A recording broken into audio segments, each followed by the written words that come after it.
Boa noite, caríssimos irmãos e irmãs.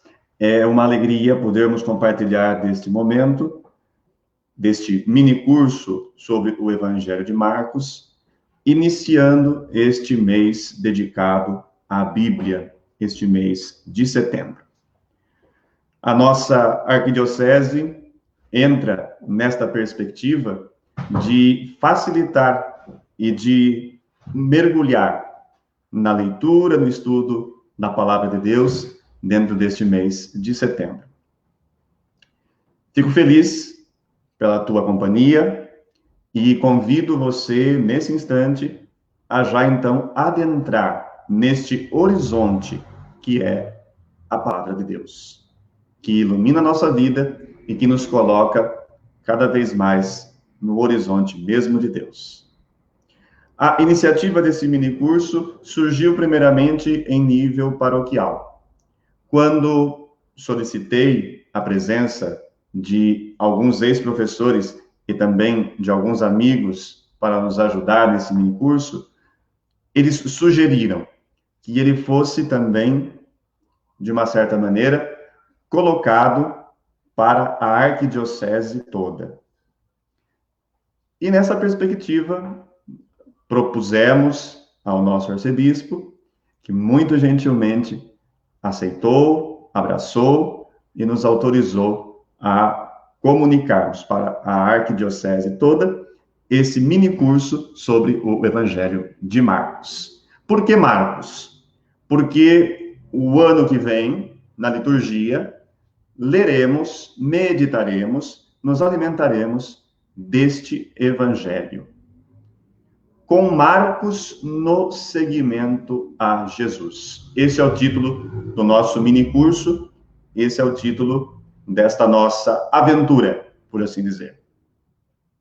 E o título já nos ajuda a, de uma certa maneira, compreendermos o sentido para o qual tende a nossa leitura global do Evangelho de Marcos.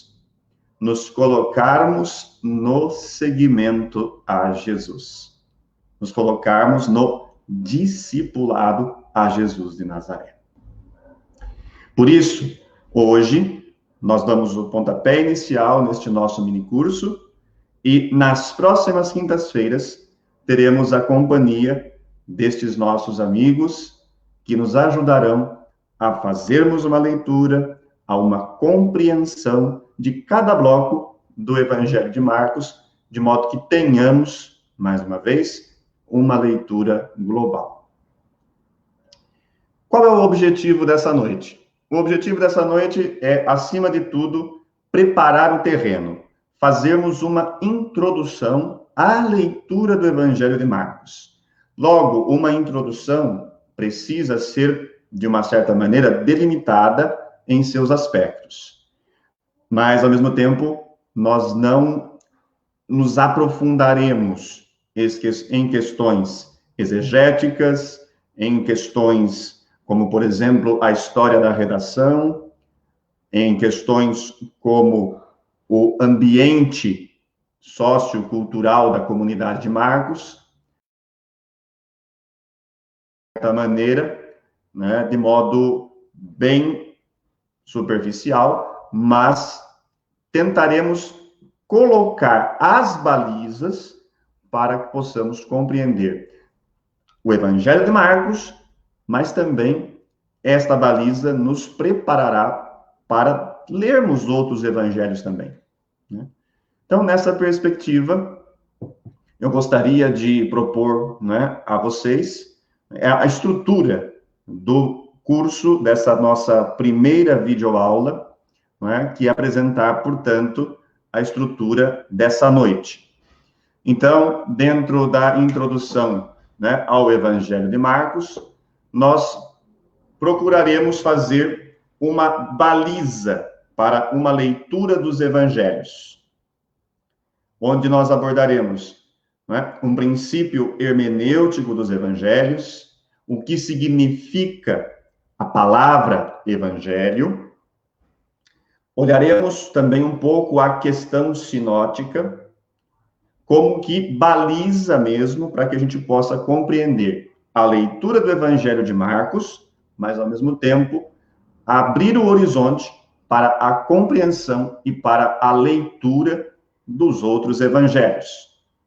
O segundo ponto dessa noite é, de fato, entrarmos no próprio Evangelho de Marcos, onde nós lançaremos um olhar para a pessoa de Marcos, portanto, o autor do primeiro evangelho, o primeiro evangelho a ser escrito no ambiente eclesial e comunitário. No segundo momento, a comunidade de Marcos.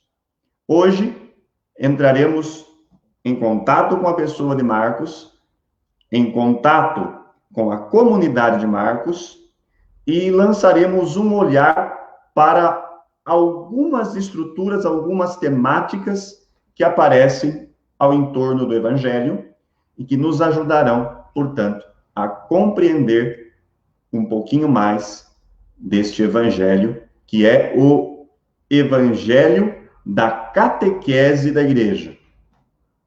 É o Evangelho que mostra todo o primeiro anúncio das comunidades cristãs acerca de Jesus de Nazaré. Nos acompanhe, portanto, nessa noite, nessa nossa jornada, e que possamos caminhar cada vez mais dentro da perspectiva de uma leitura da Bíblia que nos ajuda sempre mais a nos colocarmos no horizonte do seguimento ao projeto de Deus, no seguimento a Jesus de Nazaré. Muito bem, primeiro ponto dessa noite, entrando nas balizas para uma leitura do Evangelho, ou para uma leitura dos Evangelhos. Uma primeira constatação que nós devemos fazer: os evangelistas, Marcos, Mateus, Lucas e João, quando escreveram as suas catequeses, é muito importante ter presente isso, os redatores sagrados, os autores sagrados, assimilam para nós a imagem de um catequista. Em simples palavras, Marcos, Mateus, Lucas e João são os catequistas das suas comunidades, as comunidades para as quais eles escrevem. Cada comunidade tem sua especificidade, cada comunidade tem o seu contexto. De dentro destas comunidades, de dentro desses contextos, emergem as necessidades que o catequista bíblico, portanto, seja ele Marcos, Mateus, Lucas ou João, na transmissão do anúncio sobre Jesus de Nazaré, vai, portanto, transmitir a sua mensagem. Diante de uma dúvida, diante de um questionamento, o catequista recorre à sua experiência feita com Jesus de Nazaré e transmite, portanto, para a sua comunidade. Mas qual é o fundamento, o núcleo deste anúncio feito pelos catequistas bíblicos?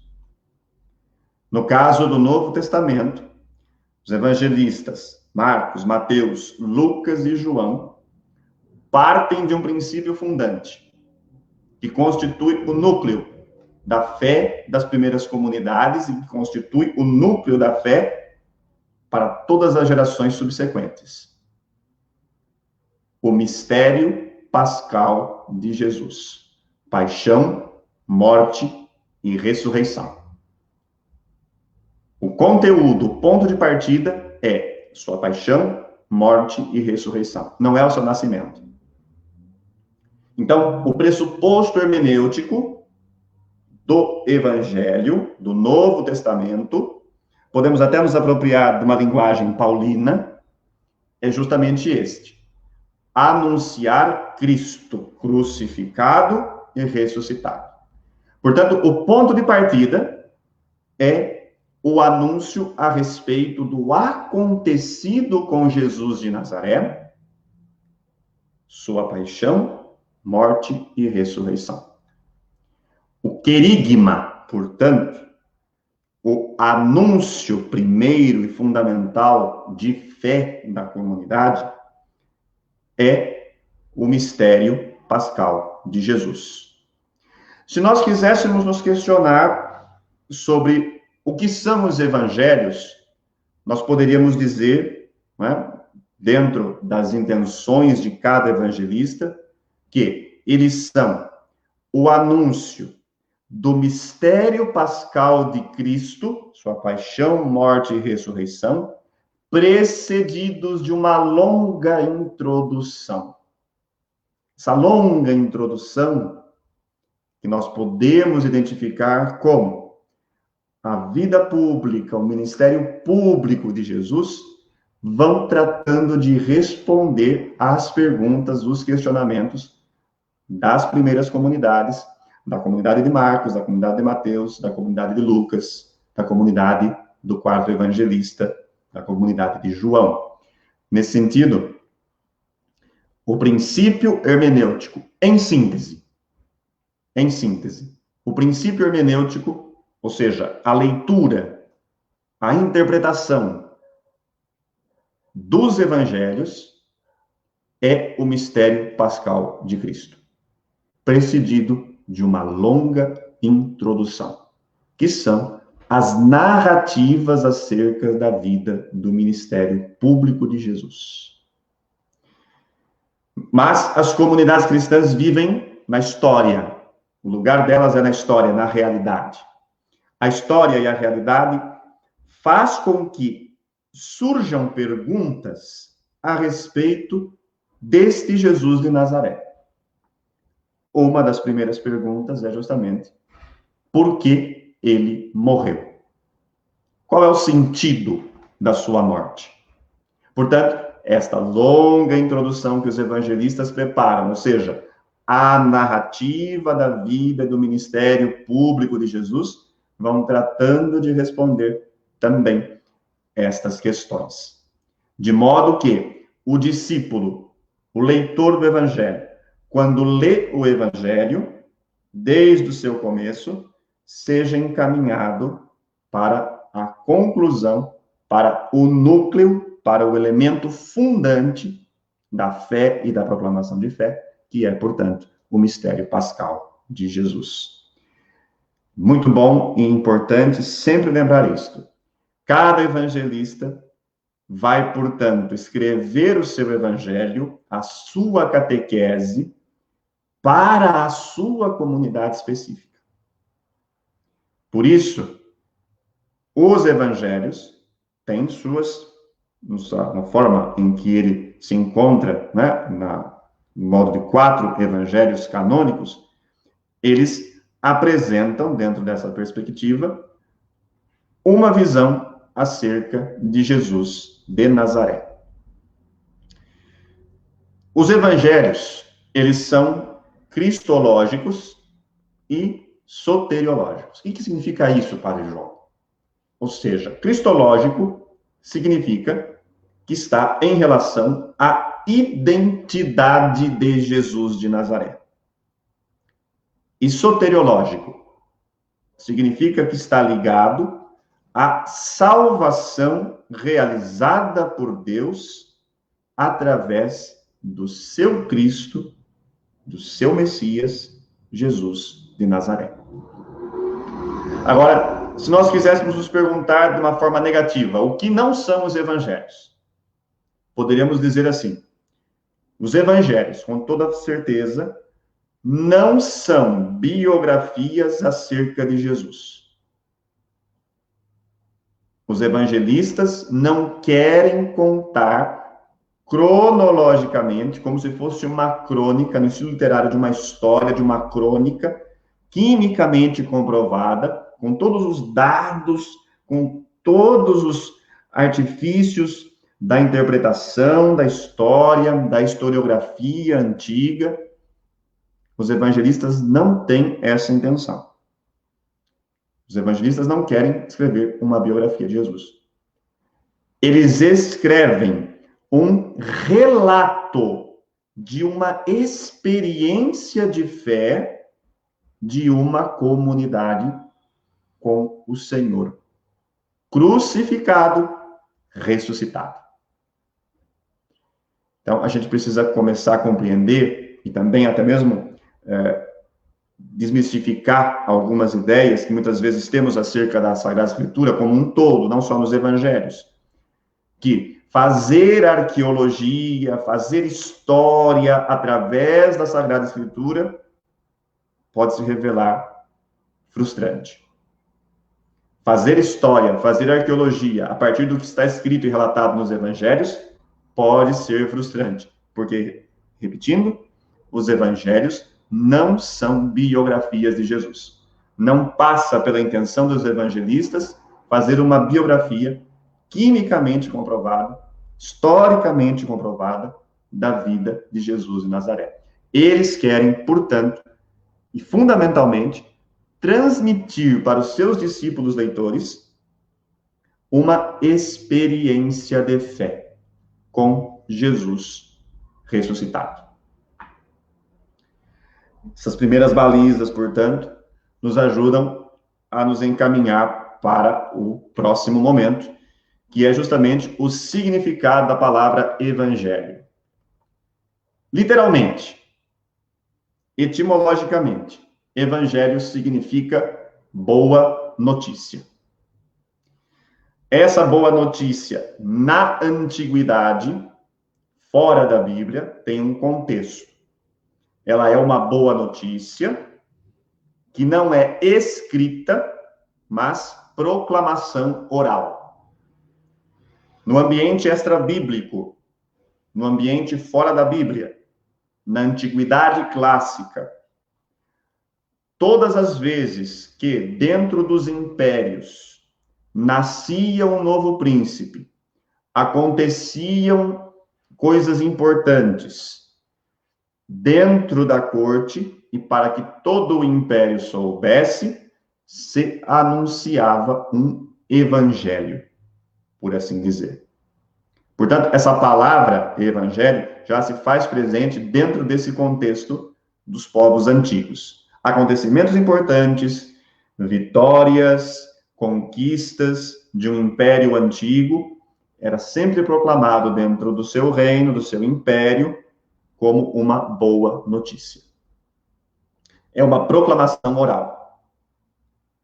Mas, ao interno do mundo bíblico, já no Antigo Testamento, nós temos a presença do verbo evangelizar, não do substantivo evangelho, mas do verbo evangelizar. Ele aparece por 22 vezes. Se você quiser conferir depois, nós temos aí no slide, né? Lá em 1 Samuel 31, de 1 a 9, 2 Samuel 1, versículos 20. Você tem aí, então, as citações bíblicas.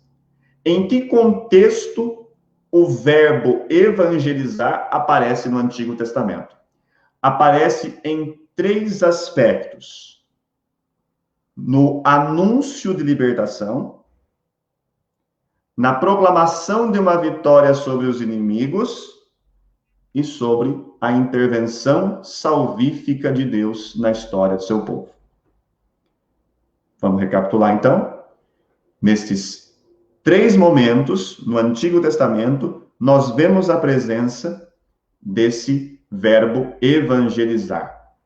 Traduz uma boa notícia que está ligada a um anúncio de libertação, a libertação do povo realizada sempre por parte de Deus, a vitória do povo sobre algum inimigo e a mesma salvação, a intervenção de Deus na história para salvar o seu povo. Então, reparem, na Antiguidade Clássica, ela era apenas uma proclamação oral de algo bom que estava acontecendo dentro do reino, dentro do império. No mundo bíblico, ela se torna sinônimo da intervenção de Deus na história. Através de um anúncio de libertação, através da vitória do povo, que em última análise é a vitória de Deus, e no anúncio da salvação que Deus realiza sempre intervindo na história em favor de seu povo, para libertá-lo, seja da opressão, da escravidão, da tirania do inimigo, dos inimigos. Vamos dar um salto agora no Evangelho, então, dentro do Novo Testamento. No Novo Testamento, o substantivo evangelho aparece por 76 vezes. E o verbo evangelizar aparece 54 vezes. Acontece que, no Novo Testamento, evangelho adquire dois significados muito importantes que superam a perspectiva do Antigo Testamento e que superam também a perspectiva do mundo extrabíblico, da antiguidade, dos impérios, da história. Quais são os dois significados do termo evangelho? Pregação de Jesus, o anúncio, a boa notícia que Jesus proclama e prega como plenipotenciário, como enviado de Deus, e pregação sobre Jesus. Vamos lá? Evangelho no Novo Testamento tem esses dois sentidos. Pregação de Jesus, ou seja, o anúncio, a proclamação que Jesus realiza como enviado de Deus. Mas também a pregação sobre Jesus.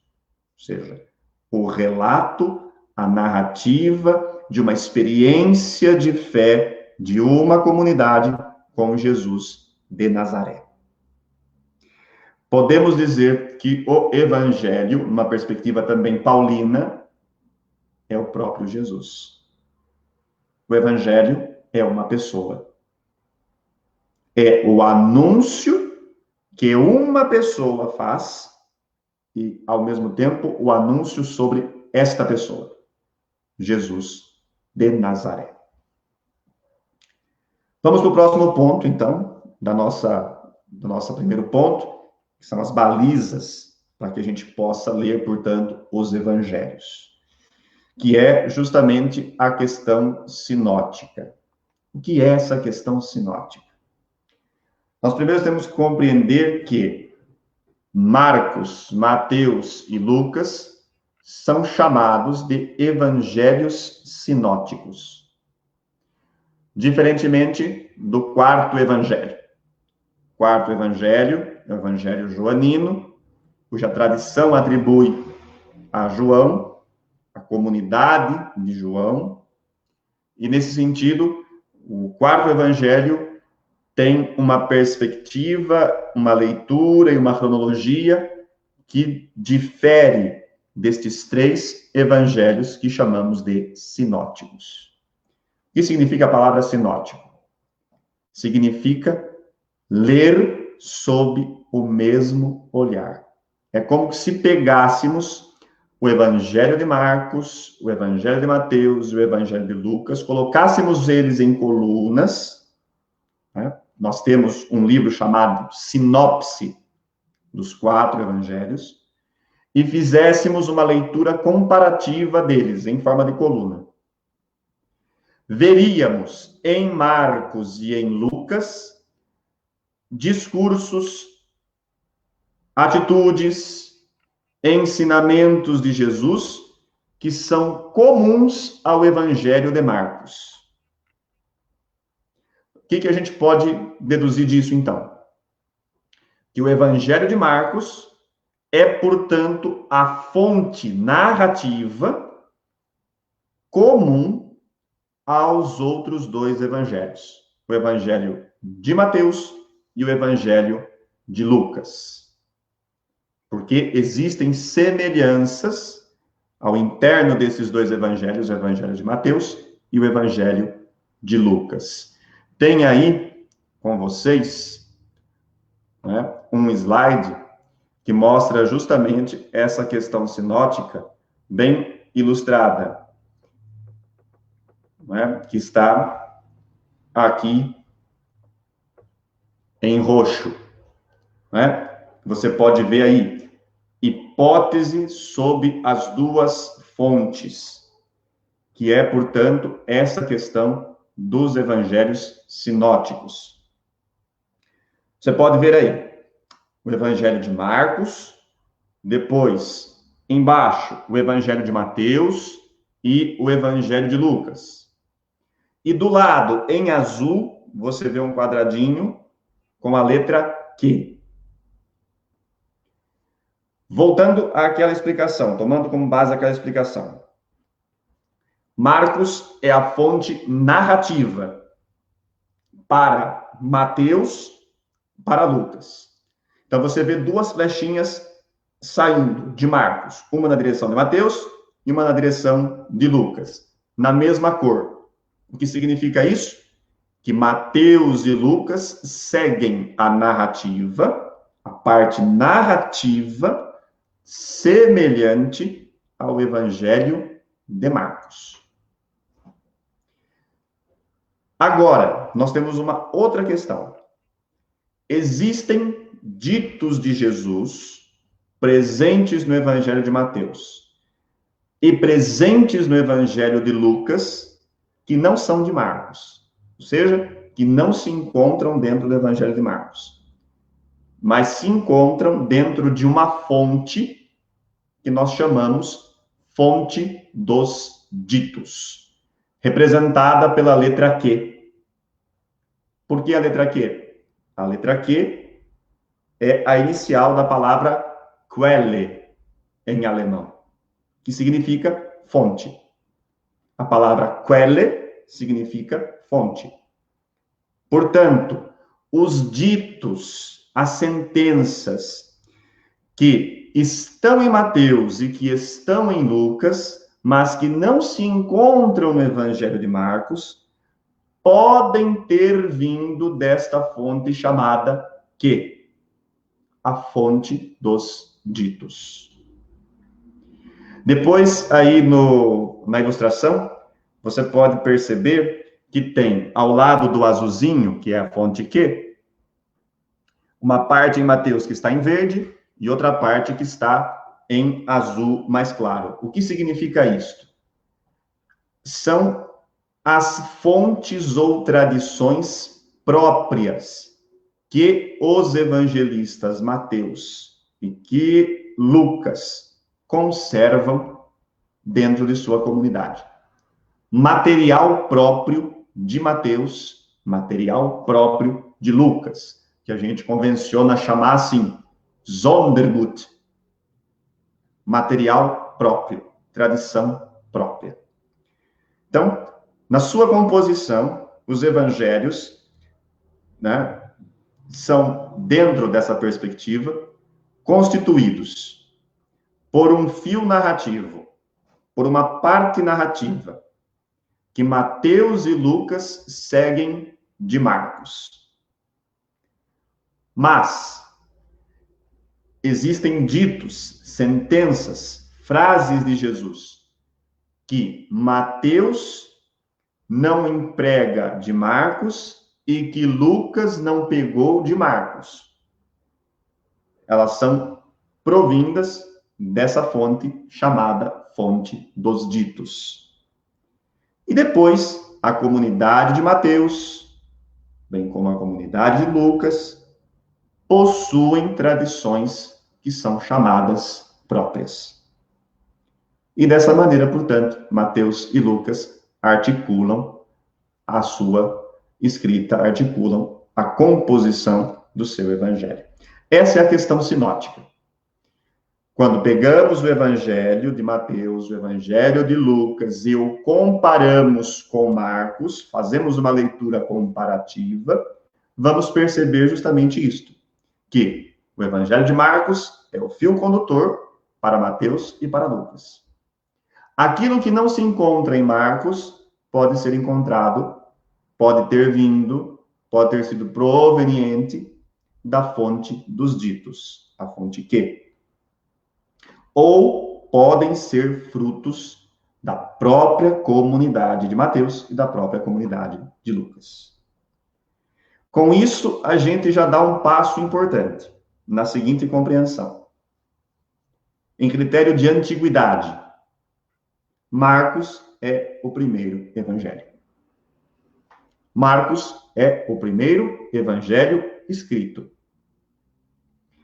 Veja bem, estamos falando de evangelho. Não estamos falando do primeiro escrito do Novo Testamento. O primeiro escrito do Novo Testamento é a primeira carta de São Paulo aos Tessalonicenses, na década de 50. Nós vamos ver depois em que ano se situa, portanto, o Evangelho de Marcos. Esta é, portanto, a questão sinótica, né, que eu gostaria de apresentar a vocês, para que a gente possa, então, ter também como baliza, né, por exemplo, esta ferramenta, para que possamos compreender, né, na leitura dos evangelhos, de onde que Mateus tira tal coisa, tal dito, tal ensinamento, de onde Lucas se serviu para escrever tal passagem, que a gente olha, a gente não encontra nem em Mateus, nem em Marcos. É assim a teoria, a hipótese da formação dos três evangelhos, primeiramente, né, dos evangelhos ditos canônicos. Agora sim, a gente pode dar um passo importante, que é propriamente mergulharmos no Evangelho de Marcos. Agora a gente pode conhecer um pouquinho de Marcos e saborearmos e prepararmos o terreno para podermos participar bem deste mini curso sobre o Evangelho de Marcos. Primeira questão que a gente se depara é a questão da autoria e da data em que foi escrito o Evangelho de Marcos. Autor e data. Nós precisamos ter consciência do seguinte: na antiguidade, não é fácil determinar a autoria de um escrito.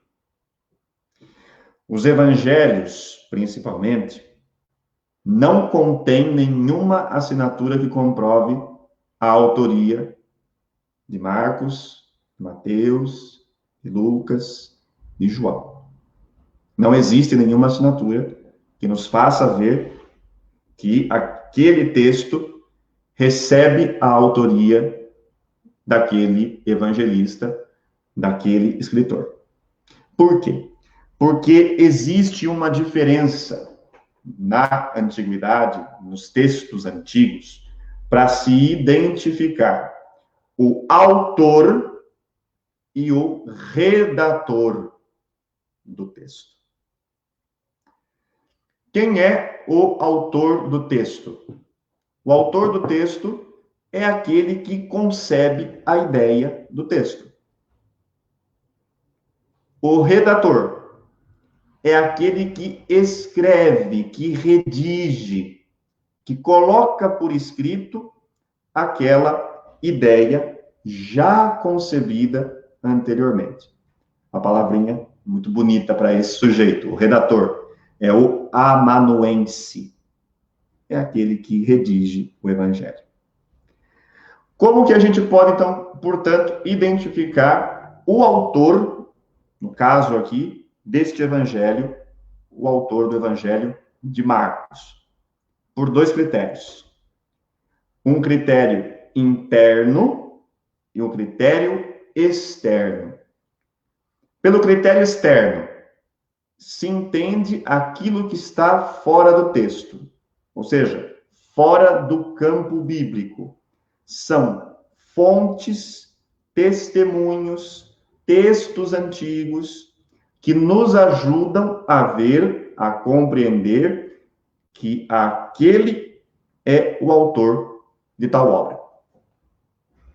Agora, os critérios internos, como o próprio nome já diz, são elementos que surgem dentro do texto que nos ajudam a compreender, a identificar a identidade do autor. Critérios externos, testemunhos, fontes, escritos fora da Sagrada Escritura, fora do texto bíblico. Critério interno são os testemunhos escriturísticos, provindos da Sagrada Escritura, provindos do próprio texto em questão, que nos ajudam a identificar o autor. Nesse sentido, quem é Marcos? João Marcos, ele é mencionado diversas vezes no livro dos Atos dos Apóstolos. João Marcos.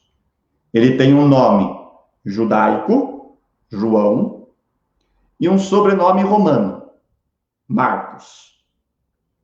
Portanto, ele está dentro de um movimento judaico que já não é palestinense. Ou seja, não é um judaísmo oriundo da capital de Jerusalém, da Palestina, dos arredores ali da Galileia e da Judéia. Ele é um judeu que mora em Roma. É um judeu de diáspora. Ou seja, muito provavelmente, seja Marcos, João Marcos, um judeu que esteja fora da Palestina por conta das dispersões que o povo de Deus, que o povo de Israel foi sofrendo no decorrer da história. Essas dispersões recebem o nome de diáspora. Estas diásporas, dispersões, foram acontecendo ao longo da história, ao longo, né, de todo o período histórico do povo de Israel. A partir das dominações dos povos sobre o povo de Israel, muitos judeus tiveram, então, que deixar, né, a sua pátria. Por ocasião do exílio da Babilônia também, muitos judeus voltaram, mas também boa parte resolveu ficar por aquela região e formaram, portanto, colônias de judeus que ali, então, foram se desenvolvendo. Provavelmente Marcos seja um destes. Então, é preferível que nós situemos esse nosso amigo João Marcos dentro do judaísmo transnacional, ou seja, de um judaísmo fora da Palestina.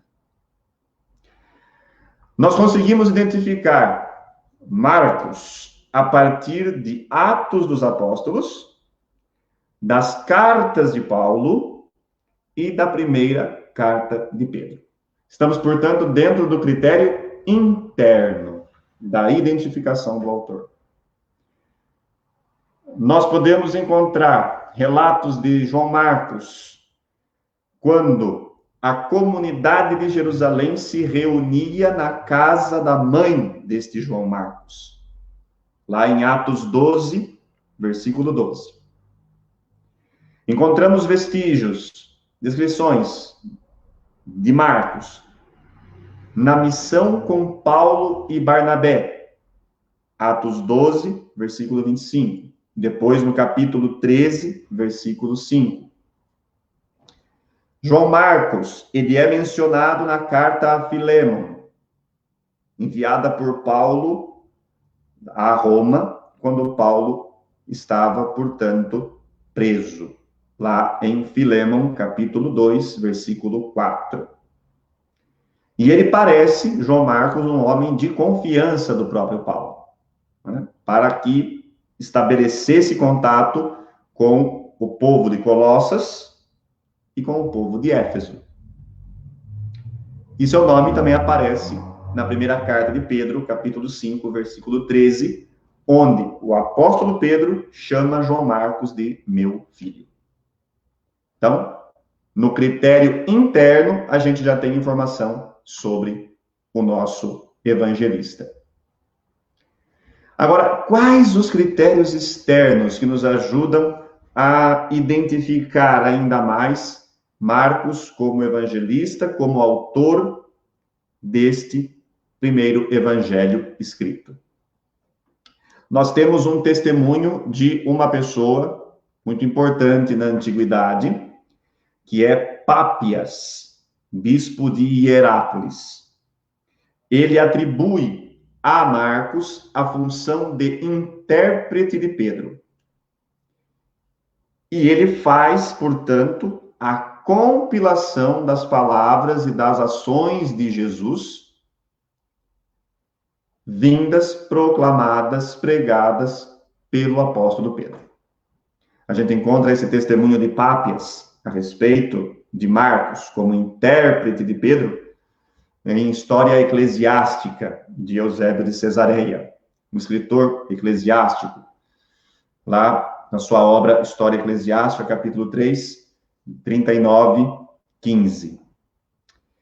Um segundo testemunho que atesta João Marcos, como o evangelista, autor, portanto, deste evangelho, é o testemunho de Irineu de Lyon, Santo Irineu de Lyon, na sua obra Contra as Heresias, Adversus Hereses, capítulo 3, no versículo 1 até o versículo 2, que também atesta a autoria de Marcos como aquele que colheu e redigiu as catequeses de Pedro, a pregação do apóstolo Pedro.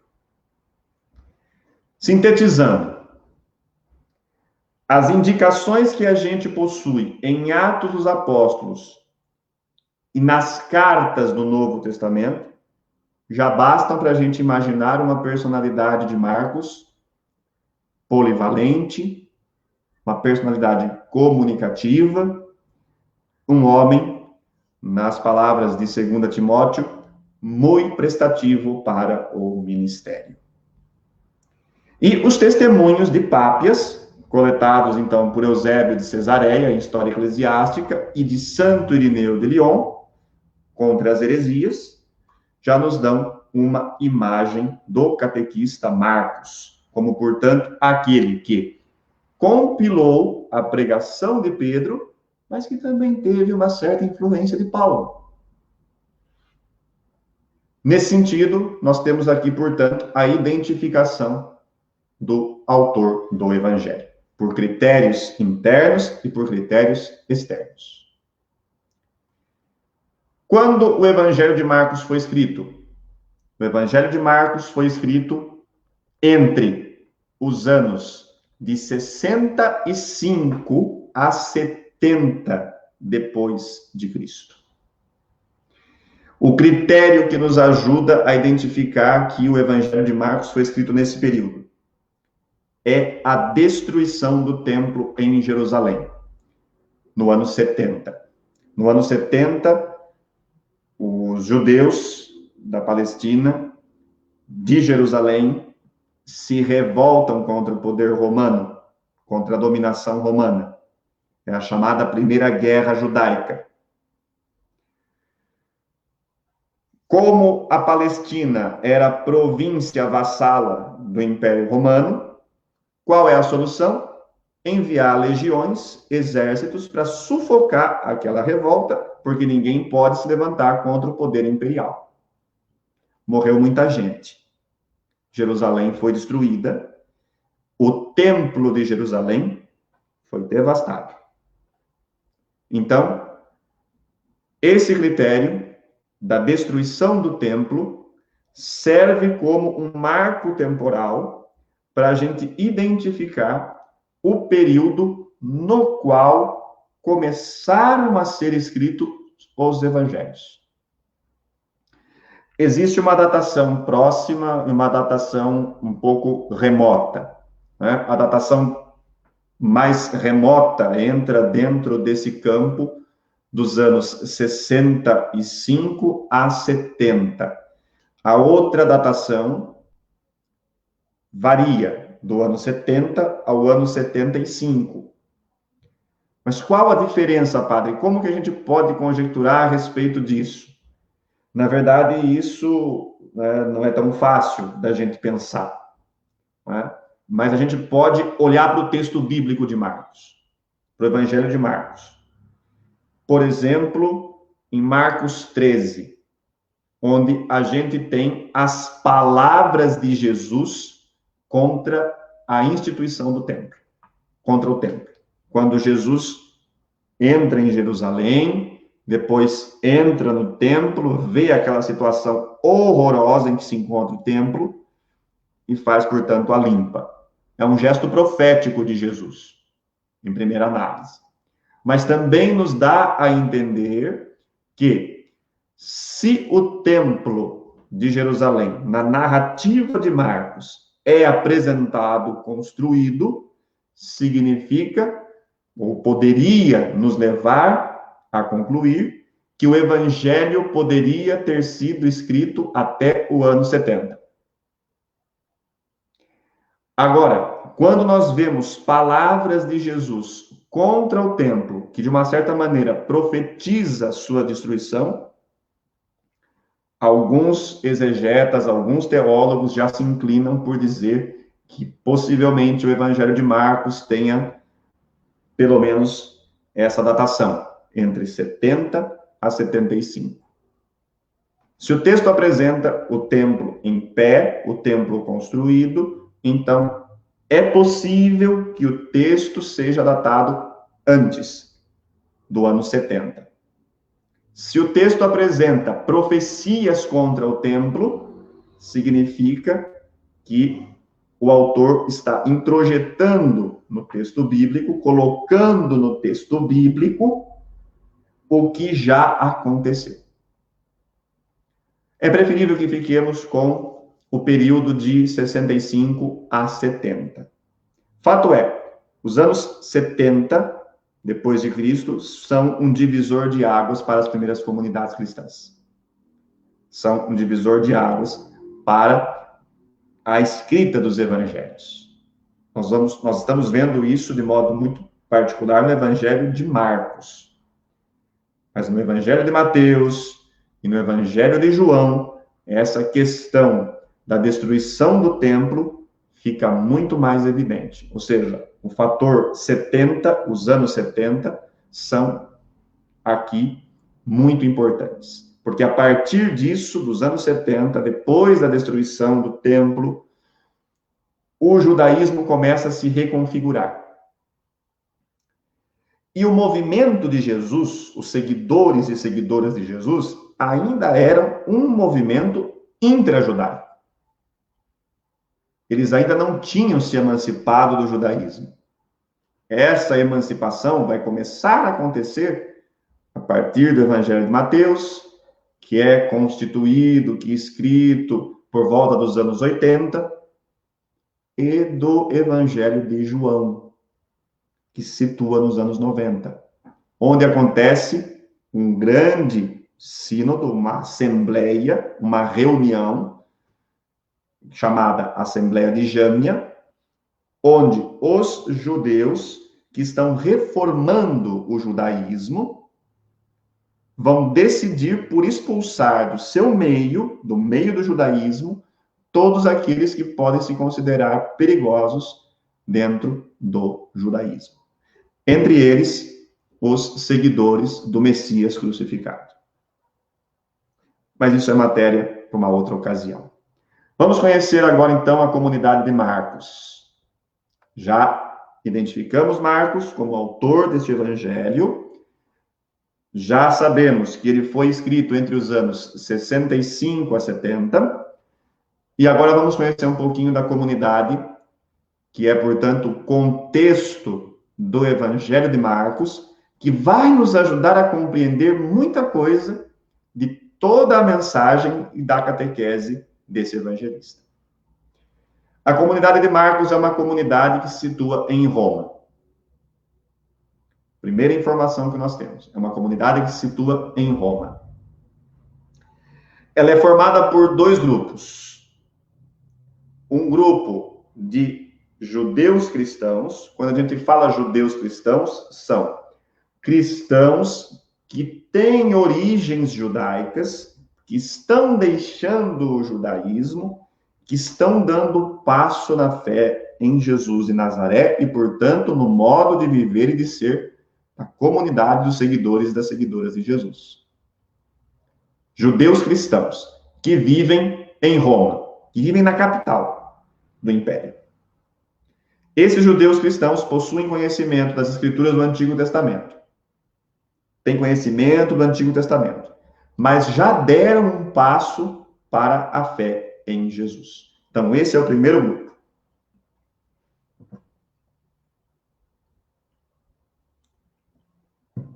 O grupo dos judeus cristãos, que vivem em Roma, que têm contato com a Escritura, que conhecem o Antigo Testamento, mas que já deram seu passo na fé em Cristo Jesus. Mas a comunidade também é formada por cristãos provenientes do paganismo.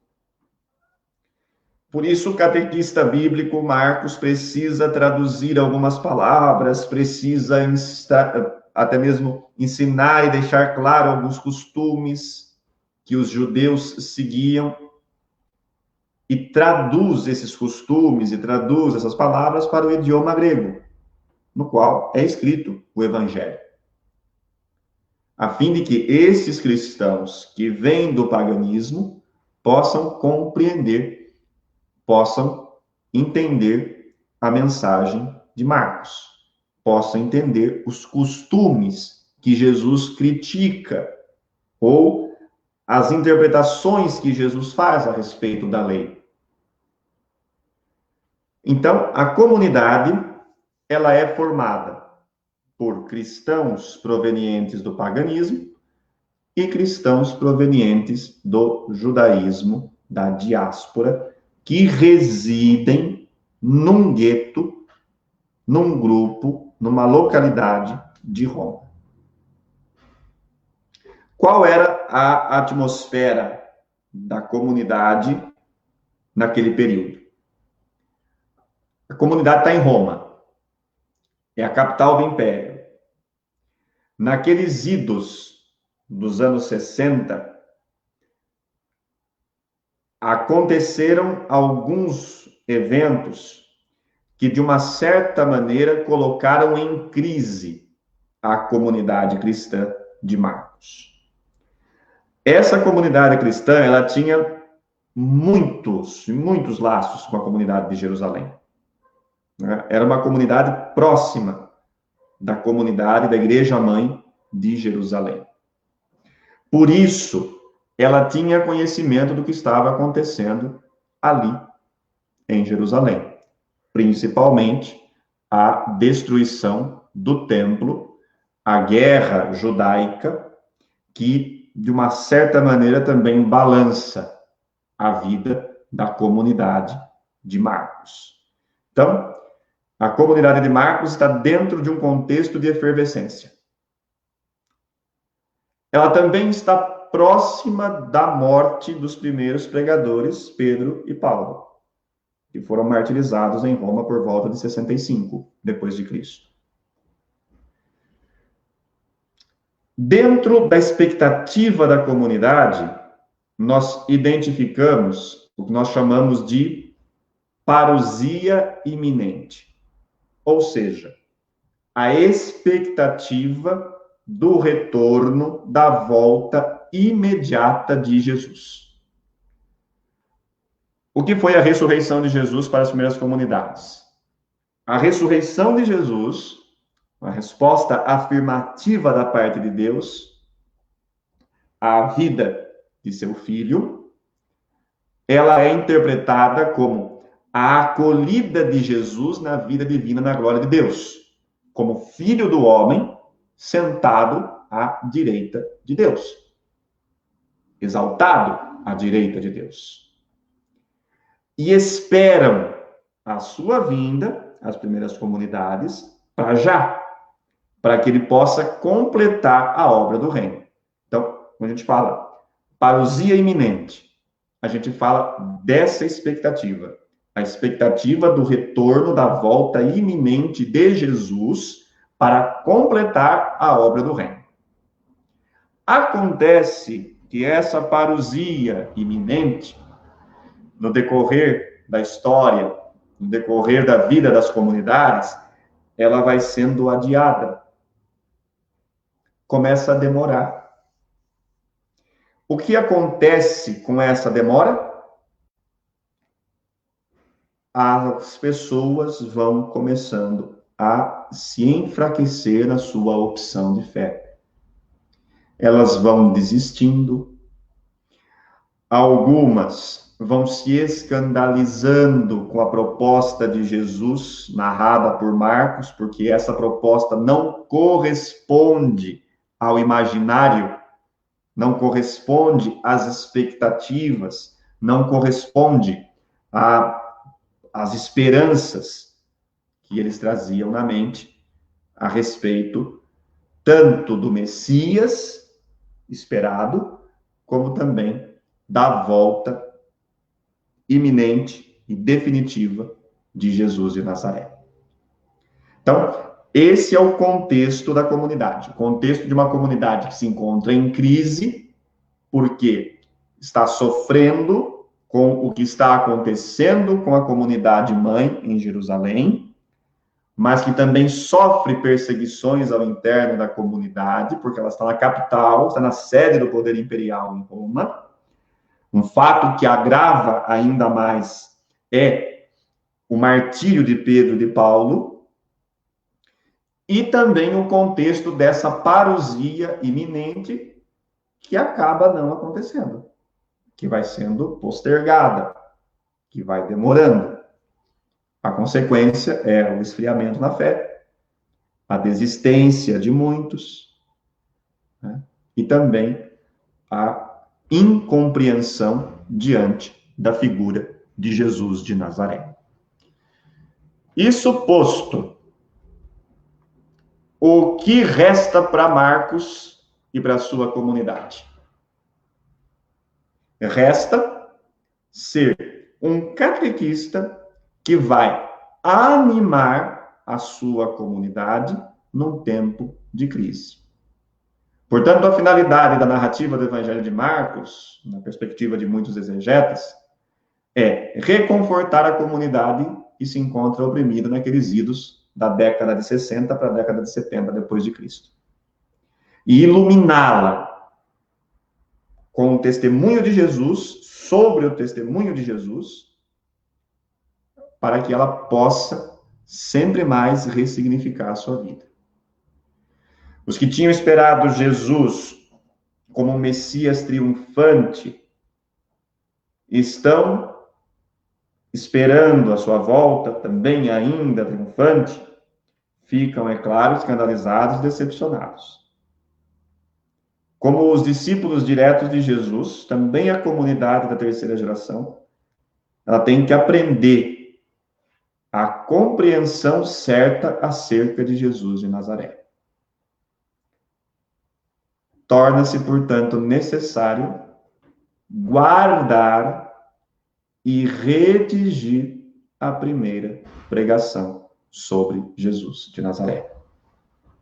Assim vai se formando, vai tomando corpo, portanto, o Evangelho de Marcos.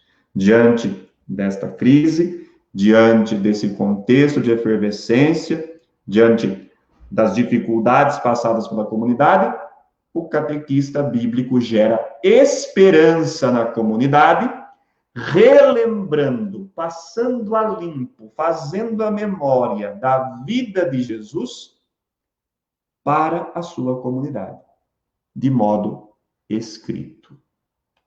Vai surgindo, portanto, o Evangelho de Marcos.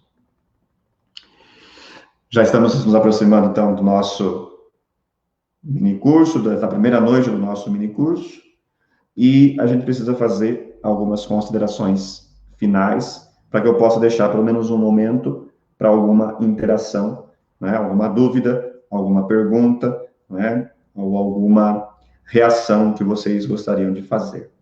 Então, dentro dessas considerações finais, eu gostaria de colocar para vocês o seguinte: o Evangelho de Marcos, ele apresenta duas perguntas muito importantes.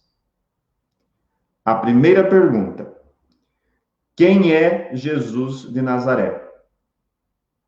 É a pergunta a qual Marcos trata de responder para a sua comunidade. através da narrativa do seu evangelho, que tem como ponto de partida não o começo, mas o fim, ou seja, o anúncio do mistério pascal de Cristo, paixão, morte e ressurreição. Qual é a última, praticamente, proclamação de fé que se faz no Evangelho de Marcos? É a proclamação de um centurião, de um oficial romano. Marcos 15, 39. Verdadeiramente, este era o Filho de Deus. Um oficial romano reconhece a identidade de Jesus de Nazaré como Filho de Deus e como Messias. Por que essa pergunta, quem é Jesus de Nazaré, só é respondida no final? Aqui a gente entra na perspectiva de um conceito que também emerge do Evangelho de Marcos e que ajuda a gente na leitura do Evangelho, que é o chamado segredo messiânico. O que é esse segredo messiânico?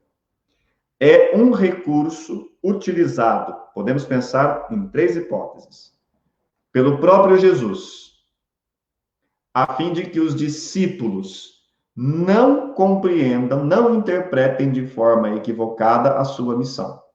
Não interpretam de forma equivocada o seu messianismo.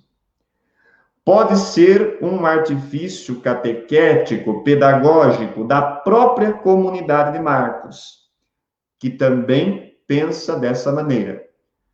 Não quer que o leitor discípulo faça ou tenha ou alimente uma imagem, uma perspectiva equivocada de Jesus de Nazaré. Como pode ser também uma prerrogativa do próprio evangelista, um recurso do evangelista, visando também essa mesma finalidade. A missão de Jesus não pode ser distorcida. Como que a gente compreende esse segredo messiânico?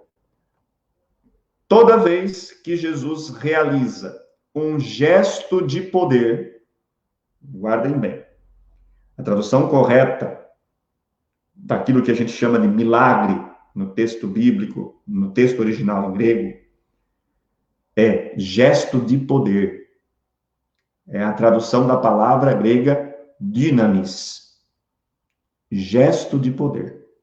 Jesus realiza um gesto de poder ao curar os enfermos, a liberar os processos, perdoar os pecados,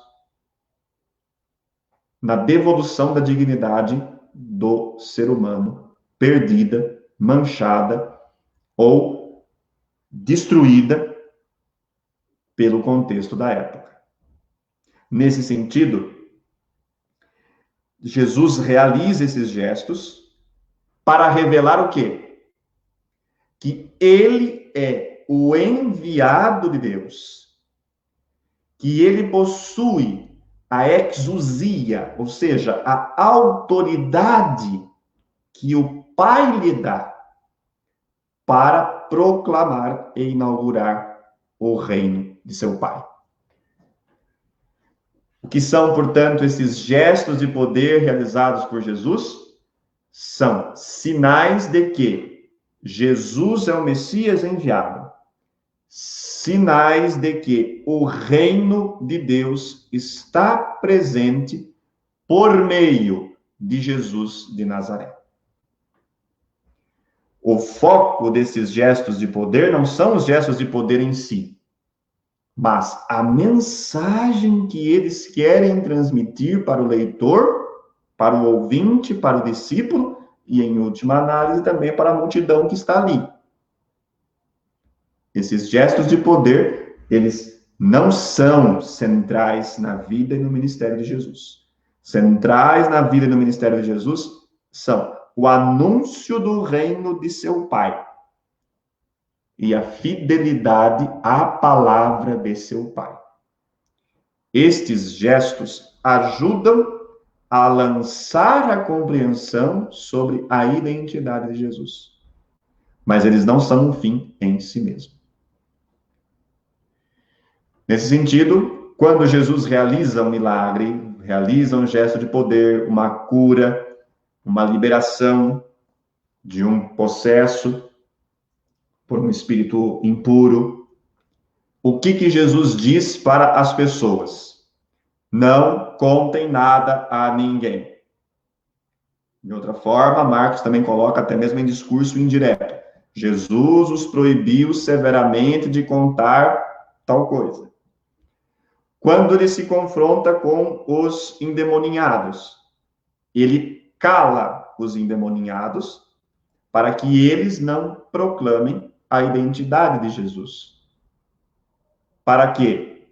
Para que a missão, em síntese, de Jesus não seja compreendida de modo distorcido. Quando o discípulo consegue ler o Evangelho a partir dessa perspectiva do segredo messiânico, ele consegue responder a primeira pergunta: quem é Jesus de Nazaré? E, implicada a essa pergunta, vem uma segunda pergunta para o discípulo: quem é o discípulo de Jesus? Quem é Jesus de Nazaré? E quem é o discípulo de Jesus?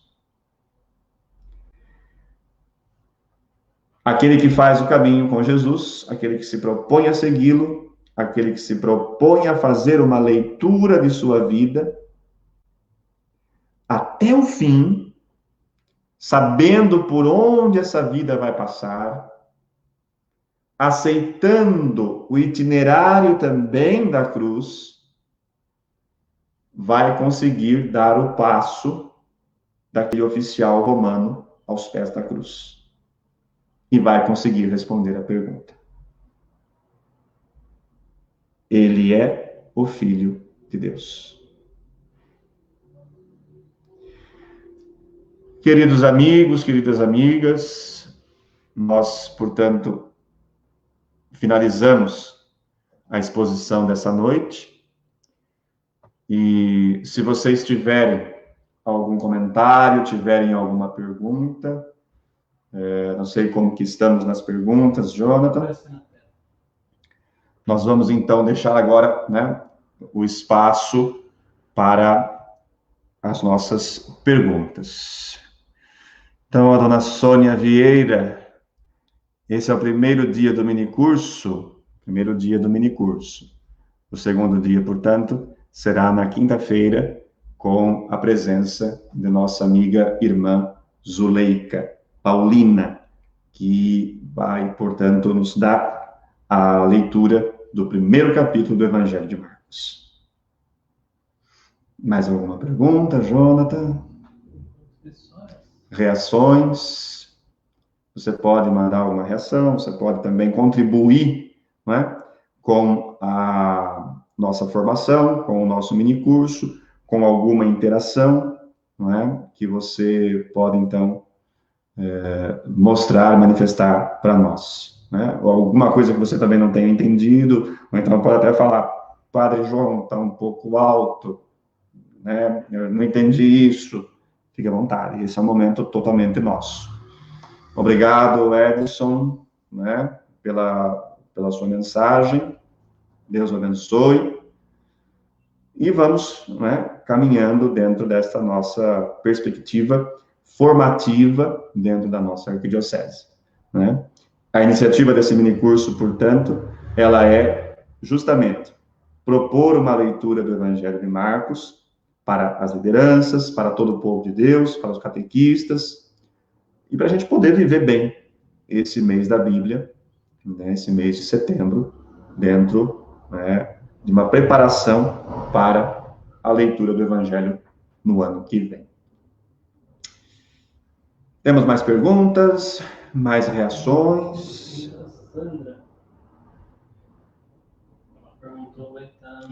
Sim, a live, essa formação vai estar disponível no YouTube da Arquidiocese, da PASCOM da Arquidiocese, a partir de amanhã. Então, Sandra, acompanha lá também, a partir de amanhã, no YouTube da Arquidiocese, salva, gravada, né? É uma iniciativa, né, dos nossos colaboradores da PASCOM. Tá bom? Oliveira não respondeu agora. Muito bem. Isso aí, Sônia. Que o teu amor, não é, pelo Evangelho possa inspirar as pessoas que estão ao teu redor e possam ser também, né, tocadas pelo Evangelho da tua vida. Tua vida é um Evangelho também. Tá bom, minha irmã? Que é convidada a ser lida e testemunhada a todos e a todas. Gente, muito obrigado. Agradecemos a paciência, agradecemos a presença. Caso surjam dúvidas no decorrer dos outros dias em relação a esse nosso primeiro dia do minicurso, pode deixar também o teu comentário dentro, né, da nossa página aqui da Arquidiocese, também da Paróquia Sagrada Família, como também na nossa página no YouTube da Arquidiocese. Muito obrigado pela tua presença, pela tua companhia. Que Deus te abençoe e que possamos, com Marcos, seguir a Jesus de Nazaré. Sempre mais na resposta da nossa vida, na resposta que somos chamados a dar em relação a Jesus. Descobrindo sempre mais quem é este Jesus de Nazaré. Mas, ao mesmo tempo, não fugindo da pergunta que deriva dessa pergunta. Quem sou eu, discípulo de Jesus, diante de Jesus de Nazaré? Um forte abraço, Deus abençoe e até a próxima.